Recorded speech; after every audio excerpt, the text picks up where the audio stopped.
Hello Internet, and welcome to my live reaction for Fairy Tail 100 Years Quest Chapter 7. When we last left off, Natsu, Lucy, and Happy had stumbled upon the captive woman that the fish had captured, who we find out its name is Kiria, and she is offered as a sacrifice to the water god dragon Merfolvia, except one of his emissaries shows up to, try to eat her, but Kiria breaks free, kills the dragon real fast, and starts eating it. We find out that she's a member of the fifth generation of dragon slayers. They get their powers through the consumption of dragons. That leads to all kinds of logistical questions about this continent that I brought up in full in my Manga of the Month video from last night. And then she launches an attack on Natsu, and that's kind of where we end. So we open up Chapter 7, Dragon Sea, with our cover page is Gray holding Frosh as Rogue looks on angrily, and Juvia's crying. I guess she sees Frosh as a love rival now? I don't know. I really feel like with this cover, though, Mashima has to know he just dropped the whole Gray kills Frosh in the future plotline. Or maybe it's saying that he has not forgotten about it and he's going to bring it up at some point. I don't know. But that was a big thing during the Avatar arc, and it was just completely abandoned. Which makes me kind of curious how the anime is going to handle that next month. But whatever. Moving on. The gang is floating in the water looking up at Kiria. 5th gen Dragon Slayer? Dragon Eaters? A guild full of only their kind. And Kiria just smiles at them. Who are you people? Are you also targeting the water god dragon? Maybe.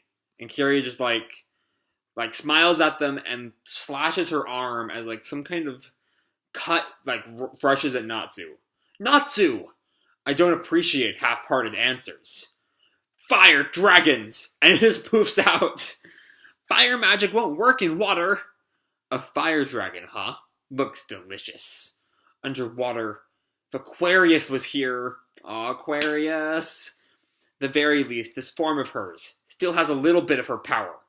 Aquametria! And she, surges water at Kiria.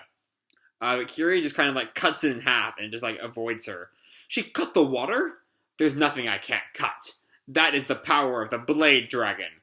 And her outfit gets cut, because of course it does. Kya! And just, covers up real fast. Oh-ho! The Star Dress was defeated so easily. What the hell? It's now the second time this has happened since I came to this town. You look more delicious now in another way. Alright, Kiria, let's not have the creepy lesbian trope pop up. It's not nice. Virgo swimsuit version! And then Kiria just grins, and Lucy preemptively covers herself up. Stop!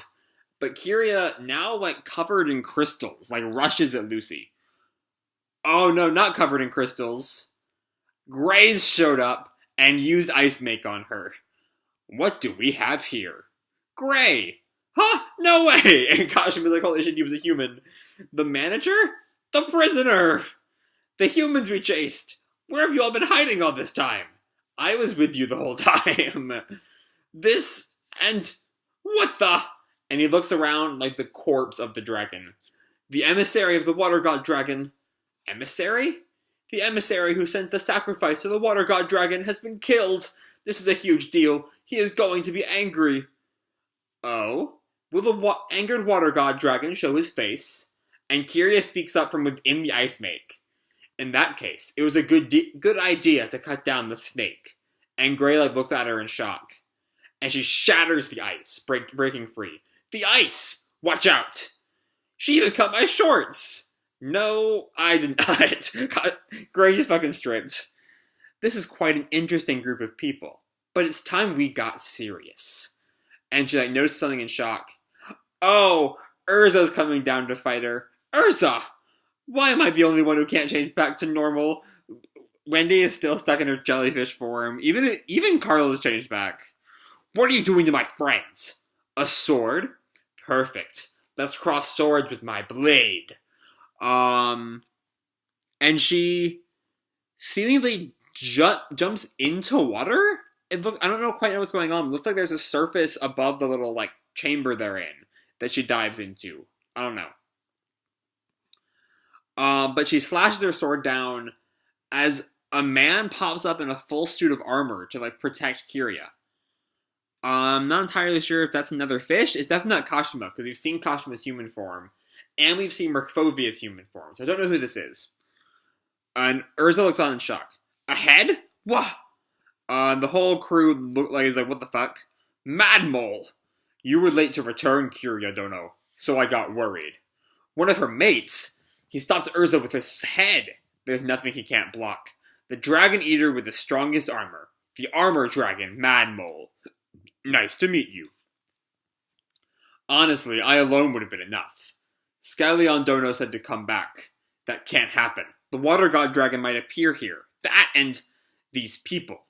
Haven't found delicious prey like them in a long time. Okay, so now we have even more of the Diabolos members, so I imagine they're going to play much bigger parts in the story going forward. Who are these guys? No clue, but they're after the Water God Dragon. And a light, emanates from the roof of the little building they're in, as everyone looks up in shock. What is it this time? Ah! And Kashima's like freaking out because this is definitely Merkfovia this time.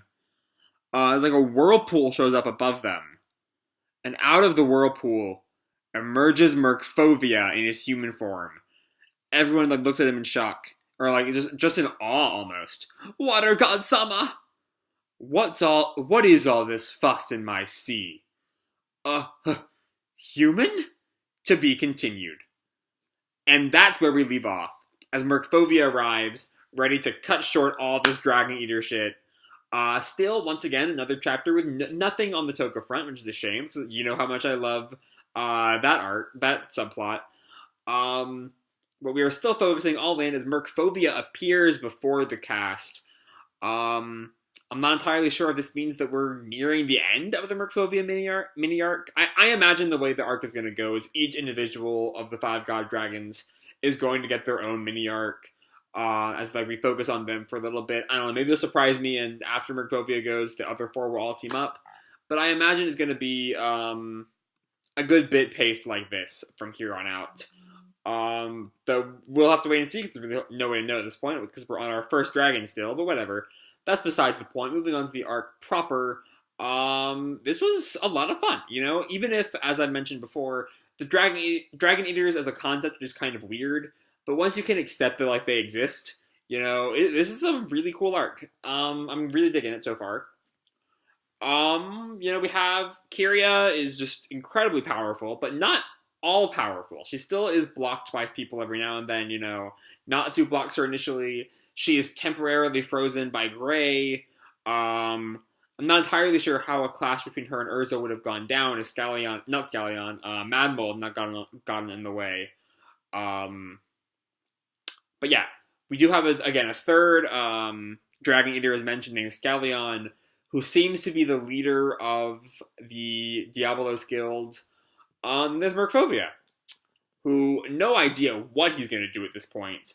He seemed less than antagonistic when we first entered Elmina, as I recall. But you know what? Until he makes his big debut, I don't know what's going to go on there. This was a really fast-paced chapter, as you can tell. I finished the chapter in like 6.5 minutes, which is really short. But it was still a lot of fun. It was, you know, it's Fairy Tail. It's Fairy Tail, being Fairy Tail, and y'all know I love Fairy Tail. So I'm going to leave this video off here. Hope you all enjoyed the chapter as much as I did, and the video. If you did, feel free to drop me a like, or subscribe, or whatever the fuck you want. I don't really care. And as always, people, keep kicking ass, and I'll see you in the future. Bye!